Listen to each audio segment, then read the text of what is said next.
Hello everyone, welcome to Unacademy. मैं शुभम सिसोदिया आप सबका बहुत बहुत स्वागत करता हूं। जब से 8th पे कमीशन की घोषणा हुई है, बहुत सारे स्पेकुलेशंस हमें देखने को मिले मार्केट में कि जो गवर्नमेंट ऑफिशियल्स हैं, सरकारी कर्मचारी हैं, उनके वेतन में कितनी वृद्धि होगी और ये वृद्धि डिपेंड करेगी जो फिटमेंट फैक्टर है उसके ऊपर। जी हाँ, आइए बात करते हैं यहाँ पर जो पूरी इंफॉर्मेशन है। अभी काफी सारी मीडिया आउटलेट्स में एक रिपोर्ट निकल के आई और इस रिपोर्ट को इश्यू करा गया था, आप देखेंगे, एम्बिट कैपिटल के द्वारा। इस एम्बिट कैपिटल की रिपोर्ट के अकॉर्डिंगली अगर हम माने तो जो 8th पे कमीशन है, इसके अकॉर्डिंग हम देखें 34% तक जो वेतन है वो वेतन बढ़ सकता है, जो कि 7वें वेतन आयोग की जो रिकमेंडेशन थी उससे काफी ज्यादा है।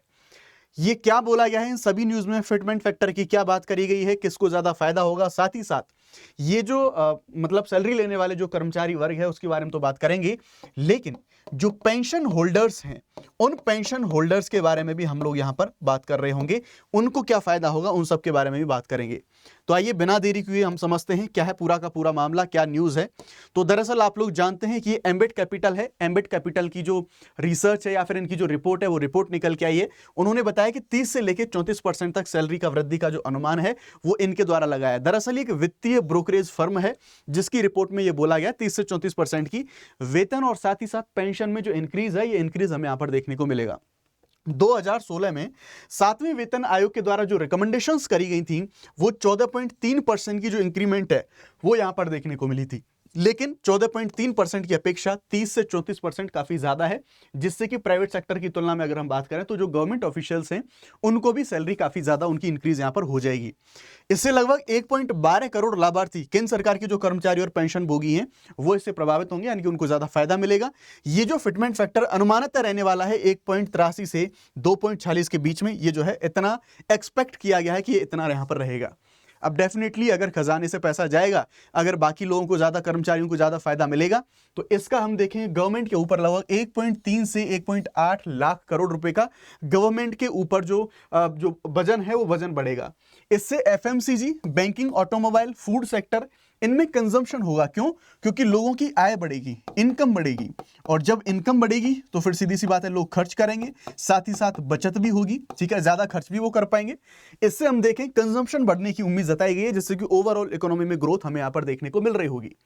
वेतन आयोग की सिफारिशों के बारे में बात करें, 26-27 यहां पर जो 26-27 में ये लागू होने की जो संभावना है, हालांकि देरी भी हमें यहां पर देखने को मिलेगी। देरी क्यों हो रही है उस देरी के बारे में भी मैं आपको बताऊंगा कि क्या पॉसिबिलिटीज हैं, कि क्यों 26 में कम संभावना लग रही है इसको लागू होने की, 27 तक ये पूरा मामला जा सकता है।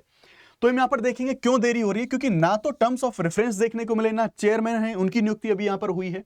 तो डीओपीटी ने आयोग से जुड़ी जो नियुक्तियां हैं, सेक्रेटरी रहे, ज्वाइंट सेक्रेटरीज रहे, उनकी जो अपॉइंटमेंट है उस अंतिम तिथि को तीसरी बार बढ़ा दिया है और बढ़ा के 31 जुलाई 2025 कर दिया है। अब तक टर्म ऑफ रेफरेंस ये भी जारी नहीं हुआ है, चेयरमैन और जो सदस्य हैं उनकी नियुक्ति भी नहीं हुई है, और साथ ही साथ आधिकारिक रूप से गजट में जो सूचना है उस सूचना को भी जारी नहीं करा गया। इसलिए आइडिया लगाया जा रहा है कि अब ये 2026 ना, या तो 2026 की एंडिंग या फिर 2027 की स्टार्टिंग, वहां पर सारी चीजें हमें इंप्लीमेंट होते हुए देखने को मिलेंगी ना।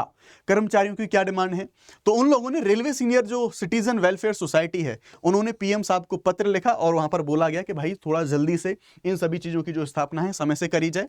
मुख्य मांगे क्या है, तो टर्म ऑफ रेफरेंस इसको पब्लिक किया जाए, साथ ही साथ चेयरमैन और जो सदस्य हैं उनकी तत्काल नियुक्ति हो, जो नियुक्ति अभी तक नहीं हो पाई है।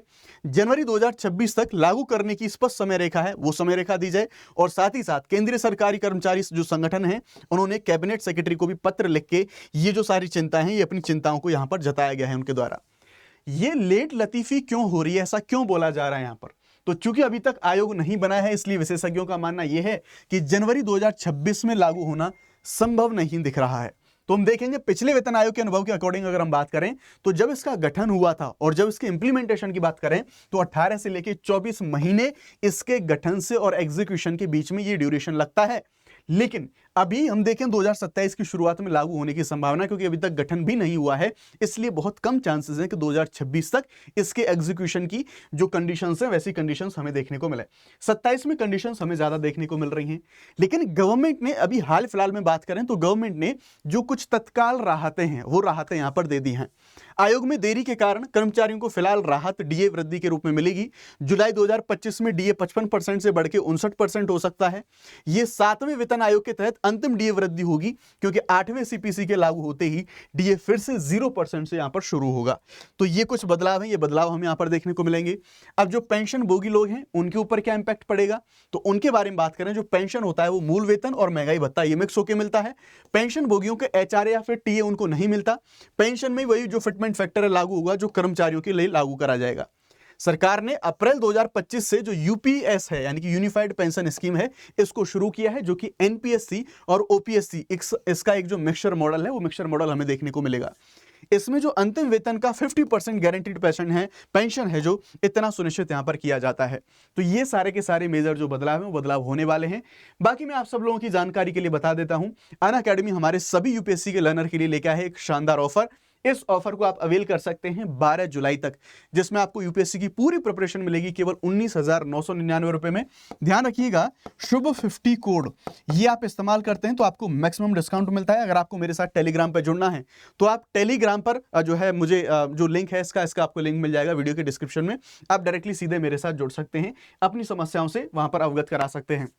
हमारे जो बैच हैं 9 जुलाई से सारे बैच हमारे शुरू हुए हैं, तो आप इंटरेस्टेड हो तो आप इनको ज्वाइन कर सकते हैं। अगर आप लोग जीएस और ऑप्शनल दोनों को चाहते हैं तो दोनों को आप केवल 27,999 इसमें अवेल कर सकते हैं। अगर आप यूपीएससी जीएस पेपर 2 अगर आप इसके लिए प्रिपेयर करना चाहते हैं, मेरे साथ जुड़ना चाहते हैं, तो यहां पर मैं आपको प्लस कोर्सेज में Indian polity, governance and international relations पढ़ाने वाला हूं।